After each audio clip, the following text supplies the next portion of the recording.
Hello, my name is Javier. Welcome to the Grizz, our educational video series, and today we're going to talk about reverse outlining.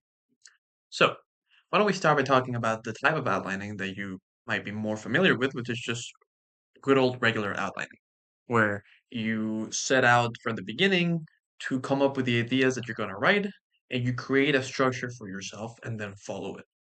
Now that's great. I outline before every paper that I write. And the pros of it is that it front loads the work. So editing at the end is going to be much easier because you already knew what you were doing going in, right? You put in all the work at the beginning. It also gives you a sense of direction while you're writing the paper. So as you're working, if you ever get lost, you can go back to your outline, which is going to tell you what to do next. And lastly, it ensures that the structure makes sense. You didn't leave the structure, to be figured out on the fly. You actually set out to do it. But it can have some downsides. So one of the cons is that it can make it more difficult to start the paper, right? It's a lot more work at the beginning of the paper, and it might be a barrier for you to start.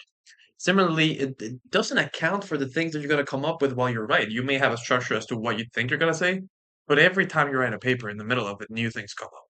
And a regular outline does not account for that. And having an outline that is telling you what you're going to write can feel limiting. That might be something that you don't like. And so, enter reverse outlining. Why would you want to use reverse outlining? Well, if you are a person that likes to write in a stream of consciousness kind of way, where you're just getting all the ideas out and then you want to edit them later, that might be good for you. If you rely a lot on momentum, right? You get on the zone writing and you don't want to be slowed down by having to sit down and create an outline. If you're still unsure as to what you're going to say, so you may have a vague thesis, but it's not quite down just yet, so you want to figure it out as you write. Or if you have a very long paper, so you can't conceivably come up with every single thing you're going to say, you just kind of want to jump right in. So I'll explain what a reverse outline looks like. Essentially, it's three steps. First of all, you're right. That's the easy step, right? You write your first draft, you have it. It's probably not going to be as organized if you didn't use an outline to begin with, but it's there. The next thing that you're going to do is summarize every main idea from every paragraph down to one sentence. There's a couple tricks for this. You might be able to use your topic sentence. If you have a topic sentence that kind of summarizes what you're going to be talking about in the paragraph. If your topic sentence doesn't look like this, then you can just come up with a new sentence that explains in basic terms what a whole paragraph was about. Then you're gonna put them down, you're gonna number them, all these sentences, and then you're going to rearrange them, whatever order seems best.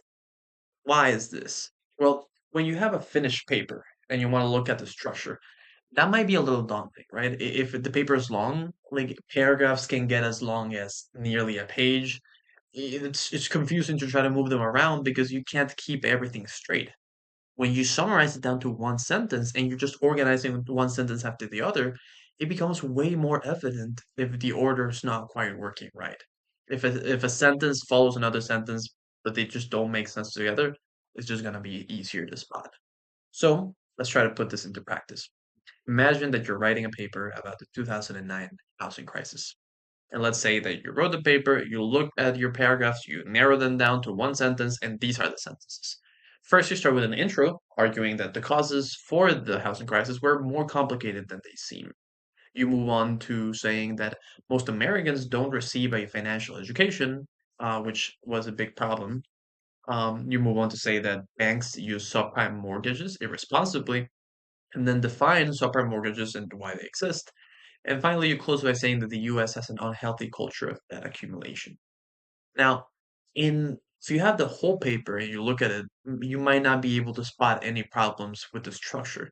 But having it like this, just as sentences, I can already see a couple things. First of all, we have number three, in which we talk about subprime mortgages. And then we have number four, in which we define it.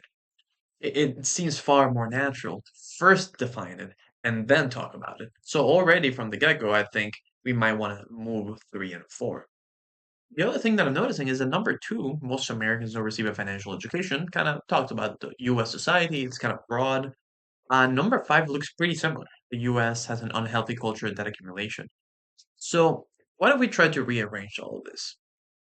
We create a reverse outline, we make it make sense, and now it looks like this. We have an intro arguing that the causes were more complicated than they seem. Then we move on to say that most Americans don't receive a financial education, and as a result of it, the US has developed a culture of debt accumulation. Two leads into three. Now that sounds good. And then we have four defining subprime mortgages, and five explaining the ways in which banks use them. I think it's unlikely that you would be able to do this if you're just looking at the full paper, because even these 5 points may be like two and a half, 3 page paper, perhaps even more, right? Sometimes you have more than one paragraph that talks about the same idea. So when you're trying to rearrange everything, like your head's gonna explode. Having it as this sentence makes it way, way easier, and is what I find to be the most useful way to go. Now, I want to close by reminding you that you can actually use both of them together. Especially if a paper is long, you might want to use an outline at the beginning to have a sense of direction to really know where you're going, but also have a reverse outline at the end to account for all the changes that happened on the fly, right? As you were writing it, obviously, if it's like a 20-page paper, by page 10, you already know so much more than you did at the beginning with all the research you've been doing, everything that you've been writing, the ideas that you've been getting it might have gone in a different direction. So an outline at the beginning might give you a general sense of direction, and a reverse outline at the end might bring the structure back into a situation where it makes sense. Or you can readjust your outline as you go along. There's many different ways to do it, and none of them are wrong. You just have to find a particular one that is good for you.